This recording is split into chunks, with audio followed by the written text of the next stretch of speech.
जो कहंदा मुख ते दुख नहीं छुपदे बंदिया, लख झूठे हासे हस लै बंदिया, दुख ते दूरों दिस पैंदा ई। ओए दुख ते दूरों दिस पैंदा ई, दुख ते छुपदे नहीं हो बंदिया, दुख ते छुपदे नहीं हो बंदिया। ते कहंदा इश्क ते मुश्क नहीं छुपदे बंदिया, भावें लखां पड़दे पा लै बंदिया। इश्क ते मुश्क नहीं छुपदे बंदिया, भावें लखां पड़दे पा लै बंदिया।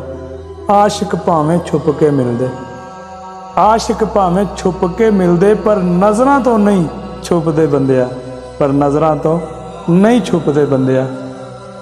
एवें कोई आखदे ना कि इश्क हो जाए, तो इश्क कहंदा मैं इंज नहीं हुंदा, जे तू आखें इंज नहीं हुंदा। ये सी साडी अज दी पोइट्री। साडा चैनल तालब पंजाब दा सबसक्राइब करो, वीडियो नूं लाइक शेयर करो, दोस्तां नूं शेयर करो। खुश रहो, आबाद रहो, ते साडे चैनल सबसक्राइब करो। वैलकम टू साडा चैनल तालब पंजाब दा।